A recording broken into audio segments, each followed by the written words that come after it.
ತುಂಬಾ ತುಂಬಾ ತುಂಬಾ ಸಿಂಪಲ್ ಆಗಿ ಹೇಳ್ತಿದ್ರಿ. ಹಾಂ, ಸೈನ್ಸ್ ಅಷ್ಟೇ ಇಂಪಾರ್ಟೆಂಟ್, ಸಂಸ್ಕಾರ ಕೂಡ ಕಲಿಸ್ಬೇಕು, ಮಾನವೀಯತೆ ಕಲಿಸ್ಬೇಕು. ಎಸ್ ಇದನ್ನೆಲ್ಲ ತರಬೇಕು ಅಂತೇಳಿ ನನ್ನ ಟೀಮ್ನ ನಾವು ಕೂತ್ಕೊಂಡು ಇದನ್ನೆಲ್ಲ ಹಿಂಗೆ ಕಲ್ತ್ಬಿಟ್ಟಿದ್ದೀವಿ. ಅದೇನು ಗೊತ್ತಿಲ್ಲ, ಮೋಸ್ಟ್ಲಿ ಅದೇ 2 ಗುಂಡಿಗೆ ಇರೋ ನಮ್ಮ ತಂದೆಯವರು ಮಾನವೀಯತೆ ತುಂಬ ಇತ್ತು. ಅವ್ರ simplicity was the greatest thing, valuable. ಅದನ್ನೆಲ್ಲ ನಾವು ಕಲ್ತಿದ್ದೀವಿ. ಅದಕ್ಕೆ ಮೋಸ್ಟ್ಲಿ ಇದೆಲ್ಲ ಬಂದಿದೆ ಅಂಥೇಳಿ, ಅದಕ್ಕೆ ಇದನ್ನೆಲ್ಲ ನೋಡಿ ನಂಗೆ ಕಷ್ಟದ ಕೆಲಸನ ಈಸಿ ಮಾಡ್ತಾನೆ ಅಂತೇಳಿ ಕೊಟ್ಟಿರ್ಬೇಕೇನೋ. ಈಸಿ ಮಾಡೋದು ಒಳ್ಳೇದು, ನಿಮ್ಮ ಮೂಲಕ ನಾ ಕೇಳ್ಕೊಡ್ತೀನಿ, ಇಲ್ಲಾಂದರೆ ಸಿಕ್ಕಾಕೊಬಿಡ್ತೀನಿ. ನಾನು ಎಲ್ಲ ಕನಸನ್ನು ಇಟ್ಕೊಂಡಿದ್ದೀನಿ, ಎಲ್ಲ ಆಗ್ತಕ್ಕಂಥ ಕನಸು, ನನ್ಸಾಗ್ತಕ್ಕಂಥ ಕನಸು. So we decided, D K Shivakumar ಸಾಹೇಬರು ಕೂಡ, ಮತ್ತು 6,000 ಗ್ರಾಮ ಪಂಚಾಯತಿಗಳಿದ್ದಾವೆ. ಇದೆಲ್ಲ ರೂರಲ್ ಸೆಕ್ಟರಿಗೆ. ಓಕೆ, ಸಿಟಿಯಲ್ಲಿ ಹೆಂಗೋ ಬಂದ್ಬಿಡುತ್ತೆ, ಎಲ್ಲ ಇದ್ದಾವೆ. KPS ಶಾಲೆಗಳೆಲ್ಲ ಸಿಟಿಯಲ್ಲಿ ಸಿಕ್ಕಾಬಡೆ ಇದ್ದಾವೆ, ಇನ್ ಪಾರ್ ವಿತ್ ಪ್ರೈವೇಟ್ ಶಾಲೆಗಳು. ನೋಡ್ಬೇಕು ಆ ಮಕ್ಕಳು ಹೋದಾಗ ಇಂಗ್ಲೀಷ್ ಮಾತಾಡೋದು, ನಾನೇ ಸುಸ್ತು ಹೊಡೆದೋಗ್ಬಿಡ್ತೀನಿ. ಅವ್ರ ಬಾಡಿ ಲ್ಯಾಂಗ್ವೇಜು, ಅವ್ರ ಆಹಾ ಭಾವಗಳು ಏನಿದಾವಲ್ಲ, ಸೂಪರ್ ಆಗಿದಾವೆ, ಸಕ್ಕತ್ತಾಗಿದ್ದಾವೆ. ನಿಜವಾಗ್ಲೂ ಖುಷಿ ಆಗುತ್ತೆ ನೋಡೋಕ್ಕೆ. ಆ ಮಕ್ಕಳನ್ನ ಬೆಳವಣಿಗೆಯನ್ನು ನೋಡೋದಕ್ಕೆ, ಏನಪ್ಪ ಇಷ್ಟೊಂದು ತಿಳ್ಕೊಂಡಿದ್ದಾರ ಸರ್ಕಾರಿ ಶಾಲೆಯಲ್ಲಿ ಅಂತ ಹೇಳಿದರೆ, ಇನ್ನೊಂದು ಕಡೆಗೆ ನೋಡಿದಾಗ ನಮಗೆ ಎಲ್ಲೋ ಒಂದು ರೀತಿಯಲ್ಲಿ ನಾಚಿಕೆ ಆಗುತ್ತೆ ಕೆಲಸತಿ. ಅದಕ್ಕೆ ಇದನ್ನು ತರೋದಕ್ಕೆ 6,000 ಚಿಲ್ಲರೆ 6,000 ಗ್ರಾಮ ಪಂಚಾಯತಿಗಳಿದ್ದಾವೆ. 6,000 ಗ್ರಾಮ ಪಂಚಾಯತಿಗೆ 3 ಗ್ರಾಮ ಪಂಚಾಯತಿಗೆ ಒಂದು ಪಬ್ಲಿಕ್ ಶಾಲೆನ ಮಾಡ್ಬೋದು. ಹಾಂ, ಅಲ್ಲಿಗೆ 2,000 ಬೇಕು. ಇಲ್ಲ ಅಂದರೆ 2 ಗ್ರಾಮ ಪಂಚಾಯತಿಗೆ ಕೆಲವು ಭಾಗದಲ್ಲಿ, ಗ್ರಾಮೀಣ ಭಾಗದಲ್ಲಿ ಬೇರೆ, ಇದು ನಮ್ಮ ಮಲೆನಾಡು ಭಾಗದಲ್ಲಿ ಬಿಕಾಸ್ ಆಫ್ ಜಿಯೋಗ್ರಫಿಕಲ್ ದೂರ ಇದೆಲ್ಲ ಇದನ್ನು ನೋಡಿಕೊಂಡು. ಸೊ ಇವಾಗ ದೂರ ಅಂದ ತಕ್ಷಣ ನೀವು ಹೇಳ್ತೀರಿ ಮಧುರ ಅಲ್ಲೆಲ್ಲ ಕಟ್ಬಿಡ್ತೀರಾ ಪಾಪ ಅಲ್ಲಿಂದ ಬರೋಕ್ಕೆ. No, we are giving with transportation. ಏನು ನೀವು ಪ್ರೈವೇಟ್ ಹೋದಾಗ ಯಾವುದೋ ಒಂದು ಸ್ಕೂಲ್ ಹೆಸರು ಹಾಕಿ ಹೋಗ್ತಾರೆ, ಸರ್ಕಾರಿ ನಾನು ಬಸ್ ಒಳಗೆ ಕುತ್ಕೋಬೇಕಾಯ್ತು. ಕುತ್ಕೋತಾನೆ, ಮೋಸ್ಟ್ಲಿ ದೇವ್ರ ದಯದಿಂದ ಕೂರ್ಸೋಂಥ ವ್ಯವಸ್ಥೆ ಮಾಡೋಣ ಈ ಮಕ್ಕಳಿಗೆ, ಏನು ತೊಂದರೆ ಏನಿಲ್ಲ. ಅದೆಲ್ಲ ಔಟ್ಸೋರ್ಸ್ ಮಾಡ್ತೀವಿ. ಆ ಔಟ್ಸೋರ್ಸ್ ಯಾಕೆ ಮಾಡ್ತೀವಿ ಅಂದರೆ, ಯಾರಿಗೂ ಉದ್ಯೋಗ ಸೃಷ್ಟಿ ಮಾಡ್ತೀವಿ. ಇಷ್ಟು ಶಾಲೆಗಳಿಗೆ ಡಿಫ್ರೆಂಟ್ ಡೈರೆಕ್ಷನ್ಸಲ್ಲಿ ಯಾರೋ ಬಾಲಿ ಏನೋ ಬಸ್ಸು ಆಟೋ ಇಟ್ಕೊಂಡು ಓಡಾಡೋನು, ಅವನು he can take as a ಔಟ್ಸೋರ್ಸಲ್ಲಿ ತೊಗೊಂಡು, ಅವನು ಬೆಳಗ್ಗೆ ಬಿಡೋದು, ಸಾಯಂಕಾಲ ಬಿಡೋದು, ಮಧ್ಯ ಅವನಿಗೆ ಬೇರೆ ಆಟೋ ಓಡಿಸೋದು ಇಲ್ಲ ಟೂರಿಸ್ಟೋ ಏನಾದ್ರು ಮಾಡ್ಕೋಬೋದು. ಸೊ ಈ ವ್ಯವಸ್ಥೆನ ಕೊಡೋದಕ್ಕೆ we have interlinked everything. And ಅವ್ರಿಗೂ ಕೂಡ ಕ್ರಿಯೇಟಿವಿಟಿ ಬರುತ್ತೆ. ನಾನು ಹೇಳೋದನ್ನ ಮೋಸ್ಟ್ಲಿ ನಿಮಗೆ ನಂಬಿಕೆ ಬರುತ್ತೆ ಅಂತ ಹೇಳಿ ಭಾವಿಸ್ತೀನಿ. ಇದು ಅನುಷ್ಠಾನ ಮಾಡ್ತಕ್ಕಂಥದ್ದು ನಾನು ಹೇಳ್ತಾ ಇದ್ದೀನಿ, ಅನುಷ್ಠಾನ ಆಗದೇ ಇರೋದು ನಾನು ಹೇಳ್ತಿದ್ರೆ. ಈ ಒಂದು ಸಂಕಲ್ಪ ಮಾಡಬೇಕು ಅನ್ನೋ ಸಂಕಲ್ಪ, ಪರಿಕಲ್ಪನೆ ತುಂಬ ಚೆನ್ನಾಗಿದೆ. ಯಾವ್ದು ಹಿಂದಿನ ಕತೆ ಕ್ರಾಂತಿಗಳೇನಾಯ್ತು ಗೊತ್ತಿಲ್ಲ. ಶಿಕ್ಷಣ ವಿಚಾರದಲ್ಲಿ ಬಂದಾಗ ಕರ್ನಾಟಕದಲ್ಲಿ ಇದೊಂದು ಕ್ರಾಂತಿ ಆಗುತ್ತೆ. ಬೇರೆ ಕೆಲಸ ಕಾರ್ಯಗಳು ಕಣ್ಣಿಗೆ ಕಾಣ್ಬೋದೇನೋ, ಪ್ರತಿಯೊಬ್ಬ ಪೋಷಕರು ಸಹ ಈ ವಿಚಾರದಲ್ಲಿ ಸರ್ಕಾರಕ್ಕೆ ಆಕ್ಸೆಪ್ಟ್ ಹೇಳ್ತಾರೆ. ನೀವು ಆಗ್ಲೇ ಹೇಳಿದ್ರಿ, ಯಾವ ದಿವಸ ನೀವು ಮಾಡೋಕೆ ಹೊರಟಿದ್ದೀರಿ, ಬೆಂಗಳೂರಲ್ಲಿ ಯಾವ ರೀತಿ ಸನ್ನಿವೇಶ ಇದೆ, ಗ್ರಾಮೀಣ ಭಾಗದಲ್ಲಿ ಏನು ಮಾಡಬೇಕು ಅಂತ ಹೊರಟಿದ್ದೀರಿ, ಇಷ್ಟು ಸಮಯ ಬೇಕಾಗುತ್ತೆ ಇದೆಲ್ಲ ಆಗ್ಲಿಕ್ಕೆ ಅಂತ. ಈಗ ನಾವಾಗಲೇ ಇಲಾಖೆಯಲ್ಲಿ 2,000 ನಮ್ಮದು ಇರೋದು ಈಗ ಟಾರ್ಗೆಟು. 3,000ಕ್ಕೂ ಹೋಗ್ಬೋದು ನಾವು. ಅದನ್ನು ನೋಡೋಣ, ಅದನ್ನು ಮುಂದಿನ ದಿನಗಳಲ್ಲಿ ಗೊತ್ತಾಗ್ತದೆ. ಒಂದೇ ಸತಿ ನಾ ಹೇಳೋಕ್ಕಾಗಲ್ಲ. ಇದು ಫೈನಲ್ ಶೇಪ್ ಬರೋಷ್ಟಿಗೆ ಈಗಲೇ ಎಂಟ್ರಿನೂ ಮಾಡ್ಬೋದೇನೋ 3,000ಕ್ಕೆ, ಗೊತ್ತಿಲ್ಲ. ಅಂದರೆ ಎಂಟ್ರಿ ಅಂದರೆ ಒಂದೇ ಸತಿಗಲ್ಲ. ಇದು ಏನೇ ಆದ್ರೂ ಈಗ 2,000ಕ್ಕೆ ನಾನು ಟಚ್ ಮಾಡಬೇಕಂದ್ರೆ 1ನೇದರಿಂದ ಸ್ಟಾರ್ಟ್ ಮಾಡಬೇಕಲ್ಲ. I am ready for first. Up to first 500 ಡಿಪಾರ್ಟ್ಮೆಂಟಲ್ಲಿ ಐಡೆಂಟಿಫೈ ಮಾಡಿದ್ದಾರೆ. ಯಾವ ಶಾಲೆಗಳನ್ನು ABCD ಕ್ಯಾಟಗರಿ ಮಾಡಿದ್ದೀವಿ ಈಗ ಇರೋದ್ರಲ್ಲಿ. ಇದು ಮತ್ತೆ ನಾನು ಹೇಳ್ತಾ ಇರೋದು ಕ್ರಮೇಣ ಒಳ್ಳೆತನಕ್ಕೆ ಚೇಂಜು ಆಗ್ಬೋದು, ನನಗೆ ಗೊತ್ತಿಲ್ಲ ಹೆಂಗೆ ಅಂತ ಹೇಳ್ತೀನಿ. ಈಗ KPS ಶಾಲೆಗಳಂದರೆ 1ನೇ ಕ್ಲಾಸಿಂದ 12ನೇ ಕ್ಲಾಸ್ವರೆಗೂ ಒಂದೇ ಏರಿಯಾ, ಒಂದೇ ಗ್ರೌಂಡಲ್ಲಿ. ಸೊ ಹೋದರೆ 12 ವರ್ಷ ಅಲ್ಲಿ ಓದ್ಬಿಡ್ತಾರೆ. ಈಗ ಅದಕ್ಕೆ ಪೂರಕವಾಗಿ ಇದ್ರ ಬಗ್ಗೆನೂ ಒಂದು ಮಾತು ಹೇಳ್ತೀನಿ. Anganwadi 1, 2, 3 anganwadi 1, 2, 3 is basically more, ಯಾರೋ ಕೆಲಸಕ್ಕೆ ಹೋಗ್ತಾರೆ, ಮಕ್ಕಳನ್ನಲ್ಲಿ ಬಿಟ್ಟರೆ ಮಧ್ಯಾಹ್ನ ಊಟನೂ ಸಿಗುತ್ತೆ, ಅಲ್ಲಿ ಹೋಗಿ ಬರೋದು ಅನ್ನೋದು ಒಂದು ಬಿಟ್ಟರೆ ಅವ್ರಿಗೆ ಎಜುಕೇಷನ್ ಎಷ್ಟು ಮಟ್ಟಿಗೆ ಕೊಡ್ತಾರೆ ಅನ್ನೋದು ಒಂದು ಕ್ವೆಶ್ಚನ್ ಇದೆ. ಪಾಪ ಅಲ್ಲೊಂದು ಲಿಮಿಟೇಷನಲ್ಲಿ ಪಾಪ ಹೇಳ್ಕೊಡ್ತಾರೆ ಅವರೆಲ್ಲ. ನಾವೇನು ಮಾಡಿದ್ವಿ, ಅದನ್ನು LKG UKG ನಾವೇ ಮಾಡಿಬಿಡೋಣ. ಯಾಕೆಂದ್ರೆ ನಿಮ್ಮ ಮಕ್ಕಳನ್ನ LKG UKG ಈಗಾಗಲೇ LKG UKG ಸ್ಟಾರ್ಟ್ ಮಾಡಿದ್ದೀವಿ. ಮಧ್ಯಪ್ರವೇಶ ಮಾಡ್ತೀನಿ. ಸರ್ಕಾರಿ ಶಾಲೆಗೆ ಮಕ್ಕಳನ್ನ ಯಾಕೆ ಸೇರಿಸಿಲ್ಲ ಅಂತ ಭಾಳ ಜನ ಪ್ರಶ್ನೆ ಮಾಡಿದಾಗ, ಬಿಕಾಸ್ LKG UKG ಇಲ್ಲ. LKG UKG ಆಲ್ KPS ಶಾಲೆಗಳಿಗೆ LKG UKG ಕಂಪಲ್ಸರಿ ಇರ್ತದೆ ಇನ್ಮೇಲೆ ಕೆಲವುದ್ರಲ್ಲಿಲ್ಲ. ಪ್ಲಸ್ ಕೆಲವು ಕಡೆಗೆ ಪಬ್ಲಿಕ್ ಶಾಲೆ ಇಲ್ಲ ಅಂದ್ರೂ LKG UKG ಶುರು ಮಾಡಿದ್ದಾರೆ. Our intention is to start LKG UKG also. So LKG UKG ಯಾಕೆ ಹೌದೌದು, ಅಂಗನವಾಡಿಯಿಂದ 3 ವರ್ಷ ಆಗಿ 1ನೇ ಕ್ಲಾಸಿಗೆ ಬರುತ್ತಲ್ಲ, ಅಲ್ಲಿ ಹೋದ ತಕ್ಷಣ ಒಂದು ಸ್ವಲ್ಪ ಹಿಂದೆ ಜರಿಯುತ್ತೆ. ಯಾಕೆಂದರೆ ಮಗುವಿನೇ ನಾವು ಅಷ್ಟು ಪ್ರಿಪ್ರೇಷನ್ ಮಾಡಿಲ್ಲ. ಯಾಕೆಂದ್ರೆ ಅಂಗನವಾಡಿಯಲ್ಲಿ ಫಸ್ಟ್ ಸ್ಟ್ಯಾಂಡರ್ಡ್ಗೆ ಅಜಗಜಾಂತರ ಡಿಫ್ರೆನ್ಸ್, ಒಂದೇ ಸತಿಗೆ ಜಂಪು. ಅದನ್ನು ಬ್ಯಾಲೆನ್ಸ್ ಮಾಡಬೇಕಂದ್ರೆ LKG UKG ಮಾಡಿದಾಗ ಮೆಟ್ಲು ಥರ ಇದು ಜಂಪು 2 ಮೆಟ್ಲು ಕೊಡ್ತಾ ಇದ್ದೀವಿ. ಏನು ನೀವು ನಿಮ್ಮ ಮಕ್ಕಳನ್ನ LKG UKG Montessori LKG UKG ಆಮೇಲೆ ಫಸ್ಟ್ ಸ್ಟ್ಯಾಂಡರ್ಡು. ನಾವು ಮಾಂಟಿಸರಿ ಬೇಡ, Montessori is anganwadi LKG UKG first standard.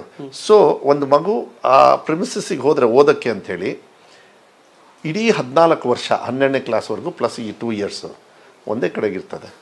ಮಕ್ಕಳು ಯಾರು, ಫ್ರೆಂಡ್ಸ್ ಯಾರು, ಏನು ಎಲ್ಲ ಟೀಚರ್ಸಿಗೆ ಗೊತ್ತು. ಈ ಮಕ್ಕಳು ಯಾರು, ಹೆಂಗೆ, ಏನು ಬೆಳವಣಿಗೆ ಎಲ್ಲ ಗೊತ್ತಾಗ್ಬಿಡುತ್ತೆ. ಸೊ ಒಂದೇ ಕಡೆ ಅವ್ರಿಗೂ easy, they are focused, parents are focused, everybody is happy, ಎಲ್ಲರೂ ಸರಿ ಇದೆ, ಸಿಸ್ಟಮು ಸರಿ ಇದೆ. ನಾವು ಸಿಸ್ಟಮ್ ಕ್ರಿಯೇಟ್ ಮಾಡಬೇಕು.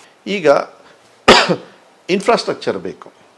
ನಮ್ಮ ಹತ್ರ 5 ಎಕರೆ ಇದೆ, 4 ಎಕರೆ ಇದೆ, 10 ಎಕರೆ ಇದೆ, ಎಲ್ಲ ಇದೆ, ಆದರೆ ಬಿಲ್ಡಿಂಗ್ಸ್ ಇಲ್ಲ. ಸೊ ಅದಕ್ಕೆ ನಾವು ಒಂದಾಗಲೇ ಮಾಡೆಲ್ ಮಾಡಿದ್ದೀವಿ. ಇಲ್ಲಿ ಮಿಡಲ್ ಸ್ಕೂಲ್ ಇದೆ, ಅಲ್ಲಿ ಹೈಸ್ಕೂಲ್ ಇದೆ, ಎಲ್ಲ ಇದೆ. ಅಂದರೆ ಇದನ್ನೆಲ್ಲ ಜಾಯಿನ್ ಮಾಡಿ ಅದನ್ನು KPS ಶಾಲೆ ಥರ ಒಂದು ಬಿಲ್ಡಿಂಗ್ ಮಾಡಿಬಿಡ್ತೀವಿ. ಸೊ ಇರೋ ಇನ್ಫ್ರಾಸ್ಟ್ರಕ್ಚರ್ನೇ ತೊಗೊಂಡು ಫಿಟ್ ಇರೋದು, ಫಿಟ್ ಇಲ್ಲದೆ ಇರೋದು ತೆಗೆದು ಮತ್ತೆ ಹೊಸದಾಗಿ ಮಾಡ್ತೀವಿ. ಸೊ ಇನ್ನೊಂದು ಇನ್ಫ್ರಾಸ್ಟ್ರಕ್ಚರ್ ವರ್ಸ್ಟ್ ಇರುತ್ತೆ, ಸಂಪೂರ್ಣವಾಗಿ ಜಾಸ್ತಿ ಮಾಡ್ತೀವಿ. ಈಗ ಇನ್ನೊಂದು ಏನು ಮಾಡಿದ್ದೀವಿ, ನಾವು ಸುಮಾರು D ಕ್ಯಾಟಗರಿಗೆ ಒಂದು ಬಂದಿದೆ. D ಕ್ಯಾಟಗರಿ ಏನು ಅಂದರೆ ಎಲ್ಲ ಹೊಸದು, ಬಿಲ್ಡಿಂಗ್ ಹೊಸದು, ಜಾಗ ನಮ್ಮ ಸರ್ಕಾರದಿರುತ್ತೆ. ಅದು ಭಾಳ ಫ್ಯೂ ನಂಬರ್ಸ್ ಇರುತ್ತೆ, ಜಾಸ್ತಿ ಇರಲ್ಲ.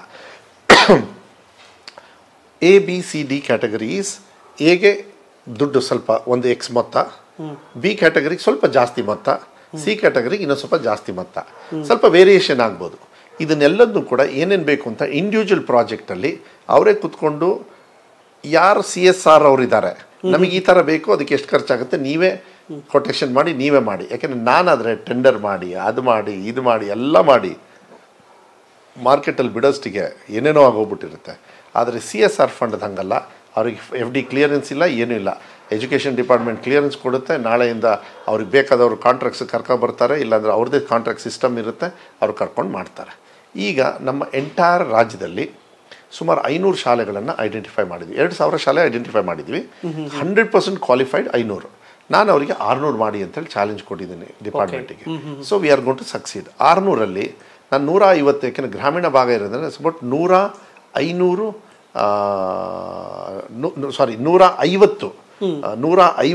ಶಾಲೆಗಳನ್ನು ನಾವು 150 ಅಭ್ಯರ್ಥಿಗಳಿಗೆ MLAಸಿಗೆ ಕೊಡೋದ್ರಿಂದ ಒಬ್ಬೊಬ್ಬರಿಗೆ ಹೆಚ್ಚು ಕಮ್ಮಿ 4 ಕೊಡ್ಬೋದು, ಯಾರಿಗೊಬ್ರಿಗೆ 3 ಬರ್ಬೋದು, ಯಾರಿಗೊಬ್ರಿಗೆ 5 ಬರ್ಬೋದು. ಎಲ್ಲ ನಮ್ಮ ಟಾರ್ಗೆಟ್ ಹೆಚ್ಚು ಕಮ್ಮಿ ಒಂದು ಕ್ಷೇತ್ರಕ್ಕೆ ಆ್ಯಾವ್ರೇಜ್ ಒಂದು 8-9 ಬರ್ಬೋದಾ ಅಂಥೇಳಿ ಇನ್ ನಿಯರ್ ಫ್ಯೂಚರ್ 3-4 ಇಯರ್ಸ್ ಭವಿಷ್ಯದಲ್ಲಿ ನಾವು ಈ ಲೆಕ್ಕ ತೊಗೊಂಡ್ರೆ, ಯಾವ ಲೆಕ್ಕ, 6000 ಗ್ರಾಮ ಪಂಚಾಯತಿ ಲೆಕ್ಕ ತೊಗೊಂಡ್ರೆ.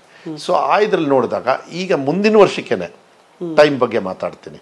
600 ಒಳಗೆ ಐಡೆಂಟಿಫೈ ಮಾಡಿ CSR ಫಂಡ್ ಬರ್ತಿದ್ದಂಗೆ ಜನವರಿನೋ ಇನ್ನು ಡಿಸೆಂಬರೋ ಗೊತ್ತಿಲ್ಲ ನನಗೆ, ಆವಾಗ್ಲಿಂದನೇ ದುಡ್ಡನ್ನು ಖರ್ಚು ಮಾಡಿ ಇನ್ಫ್ರಾಸ್ಟ್ರಕ್ಚರ್ ಸ್ಟಾರ್ಟ್ ಮಾಡಿ ಮುಗಿಸ್ಕೊಂಡು ನೆಕ್ಸ್ಟ್ ಅಕಾಡೆಮಿಕ್ ಇಯರ್ ಜೂನಿಗೆ ಯಾವಾಗ ಮಕ್ಕಳು ಹೋಗ್ತಾರೆ ಅಷ್ಟರೊಳಗೇನೆ ಕೆಲವು ಶಾಲೆಗಳನ್ನು ಮುಗಿಸ್ಬೇಕು ಅಂತ ಹೇಳಿ ಚಾಲೆಂಜಿಗೆ 4ರಲ್ಲಿ ಎಂಟ್ರಿ ಸ್ಟಾರ್ಟ್ ಆಗುತ್ತೆ. 1ನೇ ಶಾಲೆಯಿಂದ 600 ಆಗುತ್ತಾ, 300 ಆಗುತ್ತಾ, 100 ಆಗುತ್ತಾ, ಟೈಮ್ ಕೊಡಿ ನನಗೆ. ಯಾಕೆಂದರೆ ಐ ಕಾಂಟ್ ಡು ಮ್ಯಾಜಿಕ್, ನಾನು ಮ್ಯಾಜಿಕ್ ಮಾಡೋಕ್ಕಾಗೋದಿಲ್ಲ.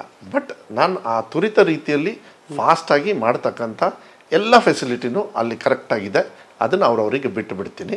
ಅದಲ್ಲ, ಇದ್ರ ಜೊತೆಗೆ ಟೀಚರ್ಸ್ ಕೊಡಬೇಕಾದ್ರೆ ಅದ್ರ ಬಗ್ಗೆನೂ ನಾನು ಮಾತಾಡ್ತೀನಿ, ಪ್ರಶ್ನೆ ಇದ್ದೇ ಇರುತ್ತೆ, ಶಾರ್ಟೇಜ್ ಆಫ್ ಟೀಚರ್ಸು ಇದ್ರದೆಲ್ಲ. ಸೊ ಈ ಥರ ಮಾಡಬೇಕು ಅಂಥೇಳಿ ನಾವು ತೀರ್ಮಾನ ಮಾಡಿದ್ದೀವಿ. I think in next under 3 ಇಯರ್ಸಲ್ಲಿ if everything goes on fine, I think 2000 ಶಾಲೆಗಳನ್ನು ಟಚ್ ಮಾಡೋದ್ರಲ್ಲಿ ಏನು ಕಷ್ಟ ಅಲ್ಲ ಅಂತೇಳಿ ಅಂದ್ಕೊಂಡಿದ್ದೀನಿ.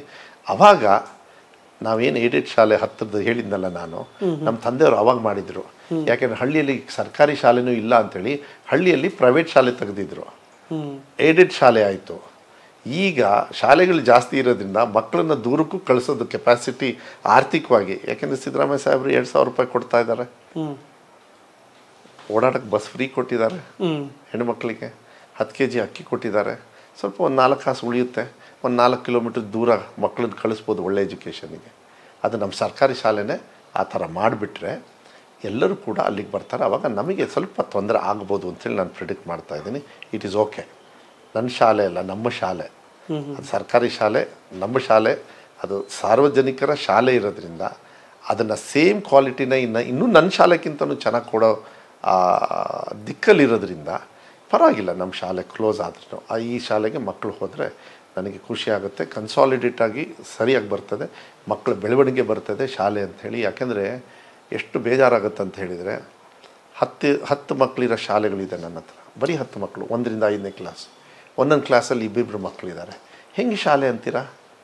ಅದು ಮನೆ, ಅದು ಶಾಲೆ ವಾತಾವರಣದಲ್ಲಿ ಬೆಳೆಸೋದೇ ಇಲ್ಲ. ನಾವು ಆ ಮಕ್ಕಳಿಗೆ ಅನ್ಯಾಯ ಮಾಡ್ತಾ ಇದ್ದೀವಿ. ನಾವು ಶಾಲೆ ಅಂತ ಕರಿತಾ ಇದೀವಿ ಹೆಸರಿಗೆ, ಆ ವಾತಾವರಣದಲ್ಲಿ ಬೆಳೆಸ್ತಾ ಸಾವಿರ ಶಾಲೆಗಳಲ್ಲಿ ಈ ಥರದ ಮಕ್ಕಳು ಕೊರತೆ ಈ ಥರ ಇದೆ ಲೆಕ್ಕಾಚಾರ.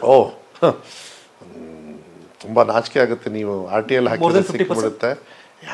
10,000 ಅಲ್ಲ, 50 ಮಕ್ಕಳಿರೋ ಅಂಡರಲ್ಲಿ 50 ಮಕ್ಕಳಿರೋ ಅಂದರೆ ಒಂದು ಕ್ಲಾಸಲ್ಲಿ 10 ಮಕ್ಕಳು ಅಂತ ಆ್ಯಾವೇಜ್ ತಗೊಳ್ಳೋಣ, 1ರಿಂದ 5. Sorry to say about 17,000 or 20,000 ಇದ್ದಾವೆ ಪ್ರೈಮರಿ ಶಾಲೆಗಳು. ಪ್ರೈಮರಿ ಎಸ್ ಇದ್ದಾವೆ. ಅದನ್ನು ನಾನು ಕ್ಲೋಸ್ ಅಂತೂ ಮಾಡೋದಿಲ್ಲ. ಅದನ್ನು ವ್ಯವಸ್ಥೆ ಬೇರೆ ರೀತಿಯಲ್ಲಿ ಮಾಡಿಕೊಂಡು ಅವರಿಗೆ, ಯಾಕೆಂದರೆ ಮಕ್ಕಳು ಯಾಕೆ ಬರ್ತಾಯಿಲ್ಲ. ನಂತರ 1,000 ಶಾಲೆ 0 ಮಕ್ಕಳಿದ್ದಾರೆ. ರಿಜಿಸ್ಟ್ರೇಷನಲ್ಲಿ ಶಾಲೆ ಇದೆ, ಮಕ್ಕಳು ಬರ್ತಾ ಇಲ್ಲ ಅಲ್ಲಿ. ಉದಾಹರಣೆಗೆ ನಾನು ಮಂಡ್ಯ ಜಿಲ್ಲೆ ಮದ್ದೂರು ತಾಲೂಕು ಬಸ್ಸಿಗಳು ನಮ್ಮ ಶಾಲೆ ಮಕ್ಕಳಿಲ್ಲ, ಕ್ಲೋಸ್ ಆಗಿದೆ. ಅದೇ ಕ್ಲೋಸ್ ಅಲ್ಲ, ಯಾಕೆಂದರೆ ಮಕ್ಕಳು ನಾವು ಫೆಸಿಲಿಟಿ ಕೊಟ್ಟಿಲ್ಲ, ಬಟ್ ಪೇರೆಂಟ್ಸಿಗೆ ದೂರಕ್ಕೆ ಕಳಿಸೋದಕ್ಕೆ ಶಕ್ತಿ ಕೊಟ್ಟಿದ್ದೀವಿ. ಸೊ ಎಜುಕೇಷನ್ ಇದಾಗಿಲ್ಲ. ಆದರೆ ಅಲ್ಲಿ ಒಂದು ಸರ್ಕಾರದಿಂದ ನಾವು ಕೊರತೆ ಇರೋದ್ರಿಂದ ಅವರು ಬೇರೆ ಒಳ್ಳೆ ಶಾಲೆಗೆ ಹೋಗ್ತಾ ಇದ್ದಾರೆ. ಪ್ರೈವೇಟ್ ಇರ್ಬೋದು, ಏಡೆಡ್ ಇರ್ಬೋದು, ಅವ್ರನ್ನ ನಾನು ಬ್ಲೇಮ್ ಮಾಡೋದಿಲ್ಲ. ಬಟ್ ಅವ್ರನ್ನ ಬ್ಲೇಮ್ ಮಾಡೋದ್ರ ಬದಲು ನಂದು ಯಾಕೆ ಆ ಸಮಸ್ಯೆನ ನಾವು ಇತ್ಯರ್ಥ ಮಾಡ್ಬೋದು ಅಂಥೇಳಿ ಆ ಟಾರ್ಗೆಟೇ ನಾನು ತೊಗೊಂಡಿರೋದು. ಇವಾಗ ನನ್ನ ಶಾಲೆಗಳನ್ನು ಒಳ್ಳೆ ಶಾಲೆ ಮಾಡಬೇಕು ಅಂಥೇಳಿ, ನನ್ನ ಶಾಲೆನ ಅಪ್ಗ್ರೇಡ್ ಮಾಡಬೇಕು, ಒಳ್ಳೆ ಎಜುಕೇಷನ್ ಕೊಡಬೇಕು, ಬೈಲಿಂಗಲ್ ಕೊಡಬೇಕು, ಟಾಯ್ಲೆಟ್ ಚೆನ್ನಾಗಿರೋ. ಟಾಯ್ಲೆಟ್ ಕ್ಲೀನ್ ಮಾಡಲ್ಲ ರೀ, ಟಾಯ್ಲೆಟೇ ಇಲ್ಲ. ಟಾಯ್ಲೆಟ್ ನೀವು ಯೂಸ್ ಮಾಡಲಿಲ್ಲ ಅಂದರೆ, ಕ್ಲೀನ್ ಮಾಡಲಿಲ್ಲ ಅಂದರೆ ಅದು ಕ್ಲೀನು ಇರಲ್ಲ, ಬಾಳಿಕೆನೂ ಬರಲ್ಲ. ಗಂಡು ಮಕ್ಕಳು ಹೆಂಗೋ ಹಳ್ಳಿ ಕಡೆಗೆ ಹೋಗ್ತೀವಿ, ಹೆಣ್ಮಕ್ಳ ಕತೆ ಏನು? ಗಂಡು ಮಕ್ಕಳು ಕೂಡ ಹೊರಗಡೆ ಹೋಗಬಾರ್ದು, ಅವರಿಗೆಲ್ಲ ಹೈಜಿನಿಕ್ ತೋರಿಸ್ಬೇಕು. ಎಸ್ಪೆಷಲಿ ಆಫ್ಟರ್ ಕೋವಿಡ್ ಮಾಸ್ಕ್ ಹಾಕ್ಕೊಂಡು ಓಡಾಡ್ತೀವಿ, ಬಾತ್ರೂಮ್ ಹಿಂಗೆ ಇಟ್ಕೊಂಡು ಬಿಟ್ಕೊಂಡು ಹೋದರೆ ತಪ್ಪಲ್ಲನ್ರಿ ನಮ್ಮದು. ಅದಕ್ಕೆ ಈ ಥರ ಕೊಡ್ತಕ್ಕಂಥ ವ್ಯವಸ್ಥೆ ಇದೆ. ನನಗೆ ವಿಶ್ವಾಸ ಇದೆ. ಗಿವ್ ಮಿ ಸಮ್ ಟೈಮ್, ಸ್ವಲ್ಪ ಕಾಲ ಮಿತಿ ಬೇಕಾಗ್ತದೆ. ಸಮಸ್ಯೆಗಳು ನನಗೆ, ಅದಕ್ಕೆ ಹೇಳ್ತೀನಿ ಪ್ಲ್ಯಾಟರ್ ಆಫ್ ಪ್ರಾಬ್ಲಮ್ಸ್ ಅಂತ. ನಾವು ಹೋದಾಗ ಹೋಟ್ಲಿಗೆ ಎಲ್ಲ ಪ್ಲ್ಯಾಟರ್ ಆರ್ಡರ್ ಮಾಡ್ತೀವಿ, ಎಲ್ಲ ಥರದ ಡಿಶಸ್, ಹಾಗೆ ಪ್ಲ್ಯಾಟರ್ ಆಫ್ ಪ್ರಾಬ್ಲಮ್ಸ್ ಇದೆ. ಬಟ್ ಎಲ್ಲ ಇತ್ಯರ್ಥ ಮಾಡ್ಬೋದು, ನನಗೆ ವಿಶ್ವಾಸ.